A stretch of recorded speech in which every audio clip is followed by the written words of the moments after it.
Welcome back to School for Relationships. This is a follow-up video to what is codependency.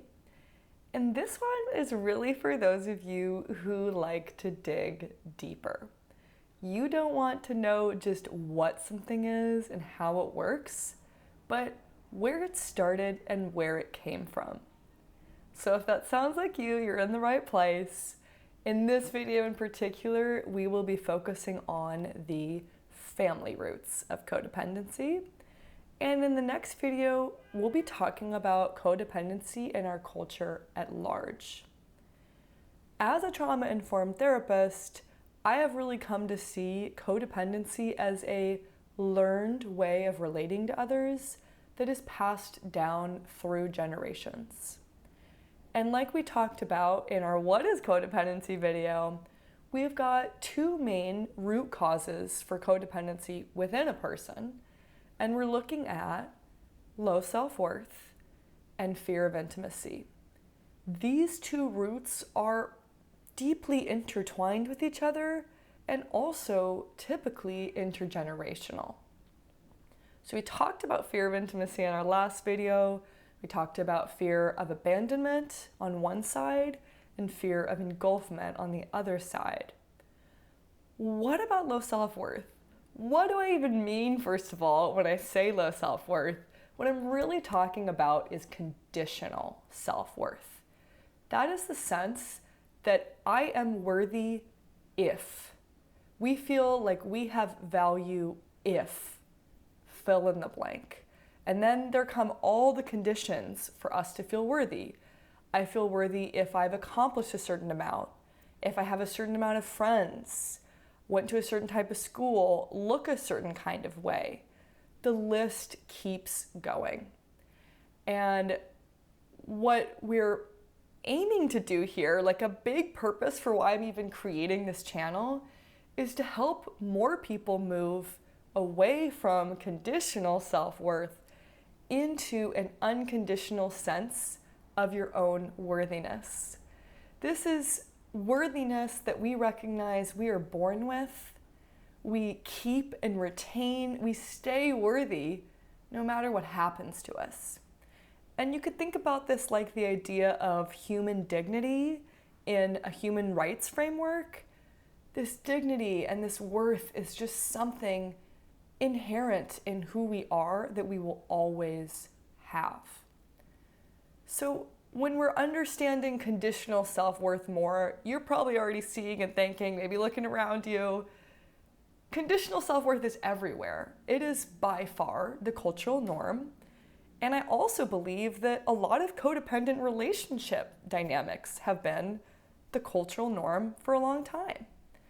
And so when we realize how widespread these things are, we have to remember going into some of these family examples that most of the time, our parents or caregivers are really doing the best they can for us as children with the information and resources that they have. And just to be clear moving forward, you might hear me use the word parent a lot. Please know this can refer to any adult caregiver in your life, any adult that was there and very actively a part of raising you. So again, with our parents, with our caregivers, if they haven't experienced unconditional self-worth for themselves, they're going to have a hard time passing that down to us as their children.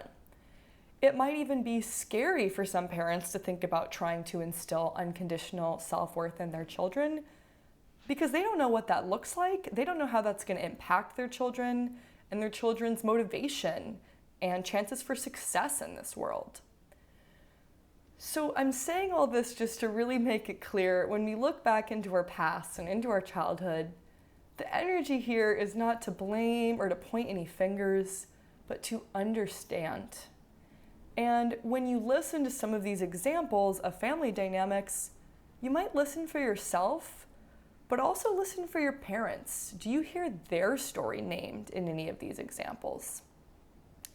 We'll be talking about a whole spectrum of different family environments too. So many different variations of what it can feel and look like growing up and in different families with cultural differences. generally, we might see on one side of the spectrum more environments that did feel either unstable or unsafe for children growing up. Their needs weren't being met in some way, and they might not have felt safe and validated to be fully themselves. We can also see plenty of examples that involve very loving and supportive family environments with parents who truly had the best intentions for us as children. And again, were doing the best they could with the information and resources they had. Parenting is the hardest job in the world too. We have to remember that there's this balance parents are trying to maintain of, on one side, upholding a nurturing and caring and safe environment with the support their child needs, also with space for autonomy, especially as a child is growing older and becoming less dependent, giving that child space to be and express themselves and their individual differences. This balance is going to depend on every individual child. It's going to change at every developmental stage. So this is quite a delicate balance to maintain. Finally, while all the examples in this video will focus on family dynamics, please know that codependent relationship patterns can absolutely develop outside of our families and childhoods. Not everything we inherit is from our parents. And we can develop some of these same relationship patterns later in life with other relationships. Oftentimes we're looking for events that might have caused us either severe or prolonged stress and even trauma, events that affected our, again, internal sense of our own self-worth. So having said that, I want to start with some of those examples. Let's get into it. We're going to be starting with the person who tends to over-assume responsibility in relationships. Very often, the over-functioning person grew up believing that their worth lies in what they can accomplish or what they can do for other people. We might see a stereotypically gendered version of this, where a girl is growing up to believe that her worth depends on how much she can love, take care of, and please the people around her. And we might see a boy growing up to believe that his worth comes from how much he can provide for, protect, and lead or even control others. So across the gender spectrum, the examples that I'll be naming go all the way from children who grew up in more negative or even like harmful family environments with some of those negative impacts that we can clearly see, all the way into the other side of things, really positive family environments with those really like positive intentions from our parents. But in those examples, we see a lot of enmeshment that comes into play. Enmeshment, again, being within a family, families with blurred or non-existent boundaries between family members. We're going to have a whole other video on enmeshment later on, but hopefully that makes sense for starters. So within these different examples across the spectrum, more directly harmful impacts of our childhood all the way to more enmeshed family dynamics, I would say our big theme for someone who grows up and tends to overfunction later in life is they grow up feeling a lot of pressure. Pressure in their childhood that leaves them with not enough space to explore and play and experiment, even just like be a child. And we have to remember here that children's bodies and brains are very much still developing. So when you see a child that's having to take on a lot of responsibility before they're developmentally there yet, you can almost think of their brains and nervous systems really being stretched. And children are resilient and can typically kind of step up and take on those responsibilities when they need to, children can do so much when under this pressure, but there is this cost of that child not having had those inner resources to be able to focus on understanding themselves and their own emotions and needs. And I'd like to just remember, as children, we are born into this world. We are still trying to figure out, what am I doing here? Who am I? What are all these feelings I'm feeling all the time? There's so much we're trying to grapple with and understand. And so it's really important, especially in early to middle childhood, that we have this space and support, paired space and support, to explore and develop a sense of our own identity. It's that who am I question. And so childhood is a time of what I like to think of as like healthy selfishness. We want children to have the space to get to be a little bit self-preoccupied. And we don't see that in a lot of the examples I'm going to go over. So let's talk about those. I want to start with number one example that comes to mind for me is parentification. Parentification can take different forms, but this is a situation where a child grows up having to take on caregiving responsibilities. This can be physical caregiving for things like cooking, cleaning, helping around the house, maybe even paying bills later on. And it can also be more emotional caregiving responsibilities, helping to manage and regulate the emotions of other people in the household. We see this happen, some parentification happen, in families where we might have parents grappling with a certain level of emotional immaturity.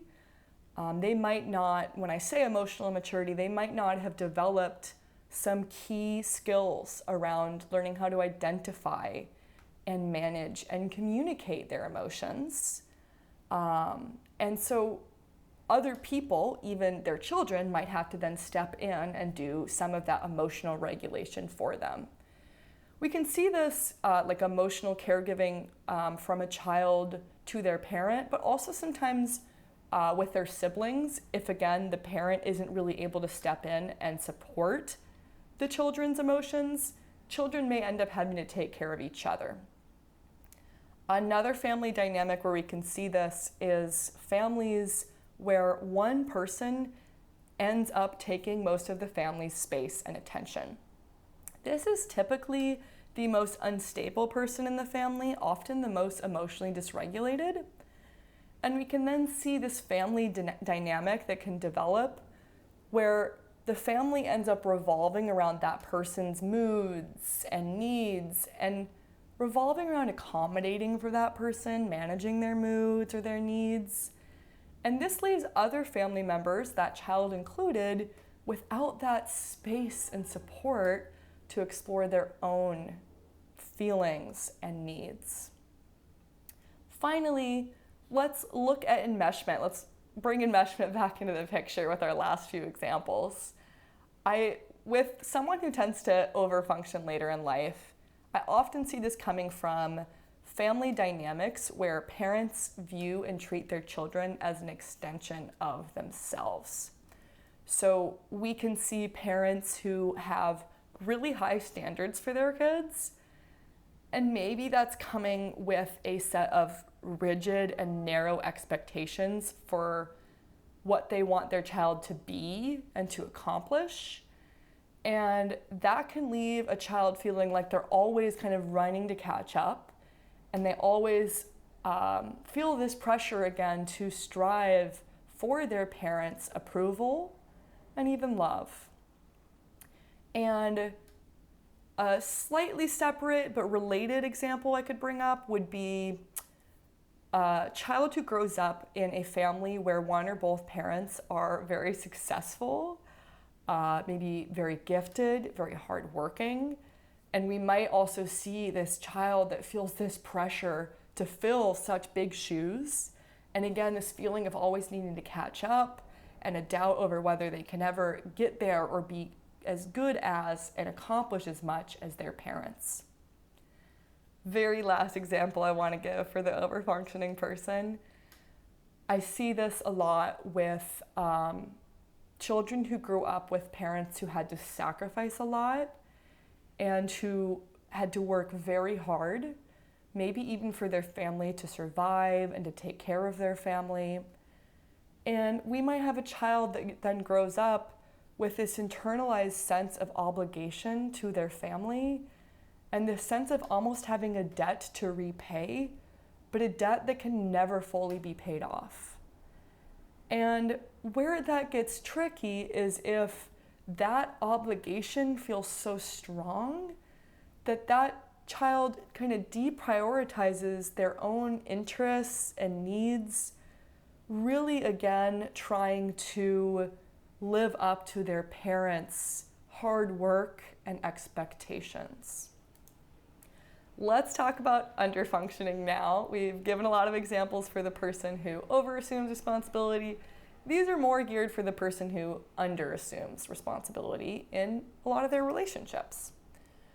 While we had conditional self-worth on the other side, for the person who is underfunctioning a lot of the times, they may have grown up without a clear sense of having worth at all. No matter what they do or how they behave or what they accomplish, they might have this deep felt sense that nothing I do is ever going to be good enough. This felt sense of being a failure, of there being something wrong with the way we are. I hear people also express feeling really different than others. And we might have some people that tend to believe and feel like they are not enough, just as we might have other people who grow up believing they're too much for the people around them. This can happen in that same kind of broad range of family environments. We're going to go over some examples that involve some more directly or overtly harmful impacts of our childhood, all the way into our examples of those really well-intentioned families.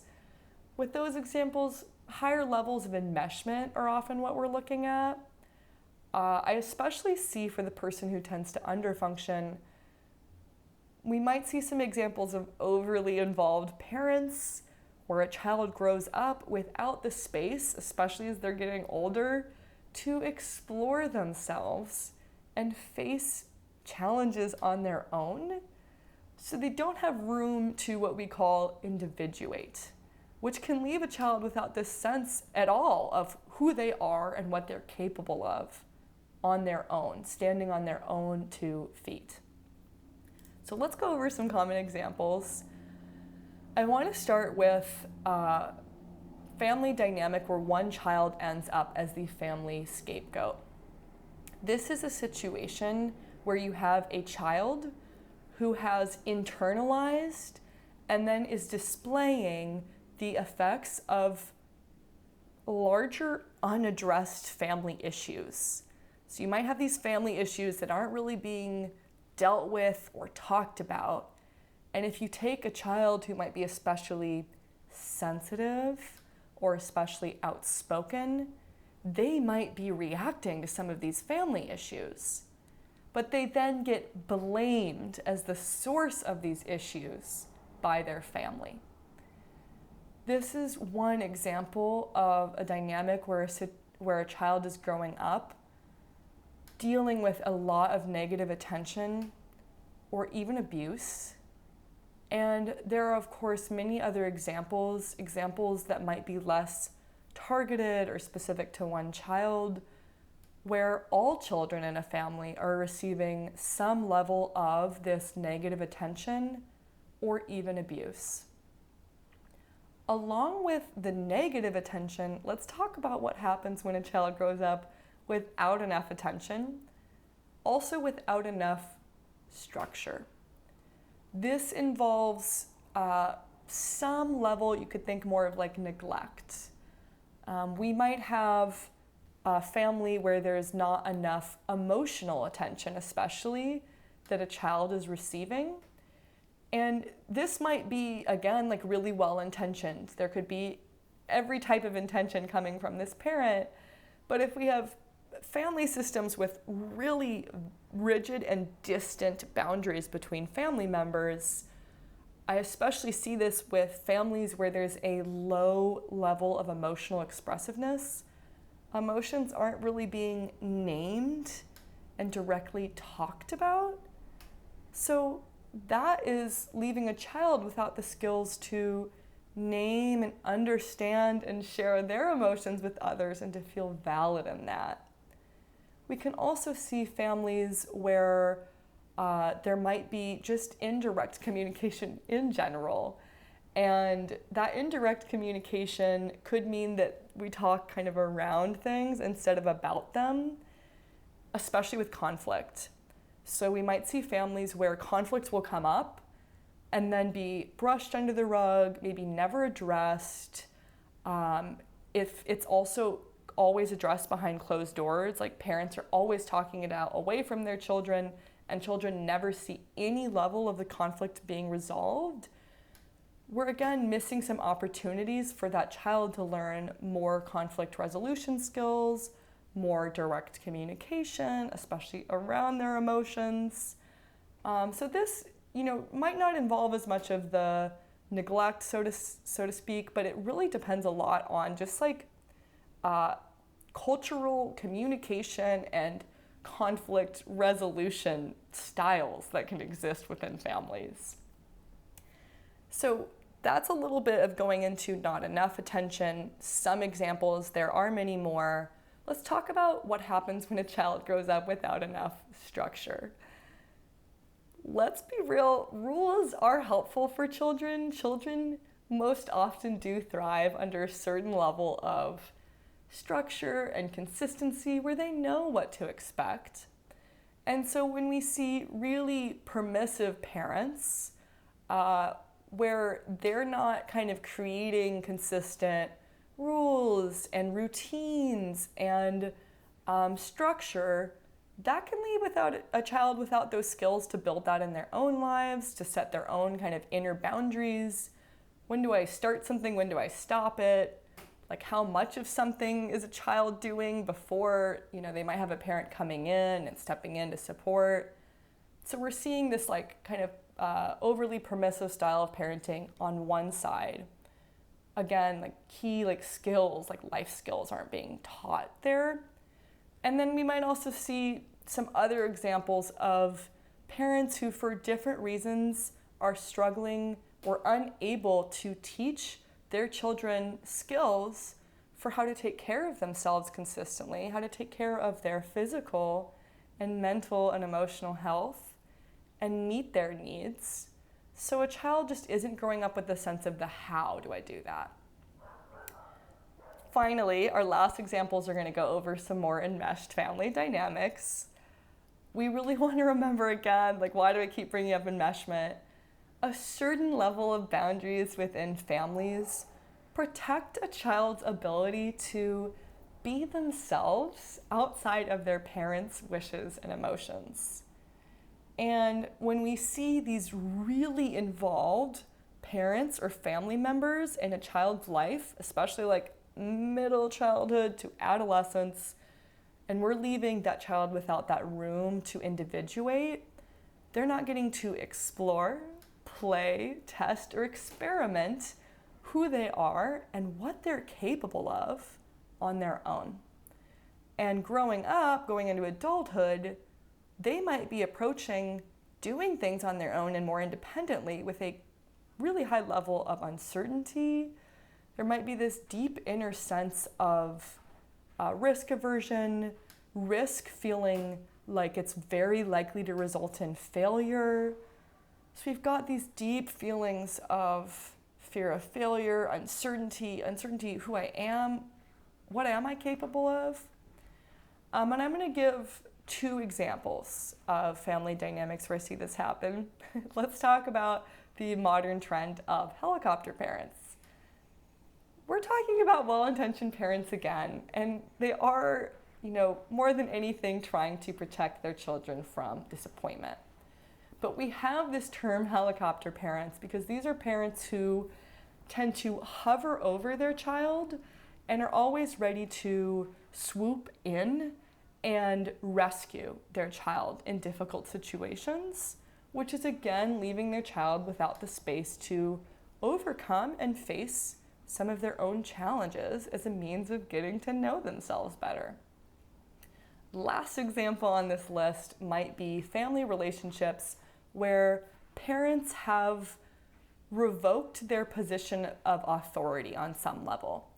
And we can see this with parents who are approaching and treating their children more the way they would treat a friend, sometimes even like a substitute partner.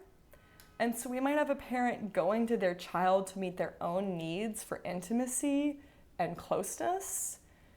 And that is, again, leaving this child without this clear sense of who am I outside of my family relationships. So I've gone over some common examples. Please remember, this is by no means a comprehensive list. Regardless of any specific dynamic, whether you heard your family dynamic in there or whether you didn't, the biggest signs we're looking for in how codependency is developed later in life is a child who is growing up with a sense that their own worth is either conditional or without a clear sense of having worth at all. And then again, that second piece of intimacy and love feeling unreliable, maybe unsafe. We might also have intimacy that can feel suffocating and engulfing. So I hope with some of these examples that you leave this video feeling seen, heard, and understood. And I hope this also can help build more compassion for how different family upbringings can affect people differently. And we're really just looking to see the impacts of our childhood on our lives now. And we want to give ourselves more options and especially choices for how we approach relationships, how we want to feel in relationships, even the really intimate ones. So thank you again for tuning in. Come back for part 2 where we look at codependency in culture.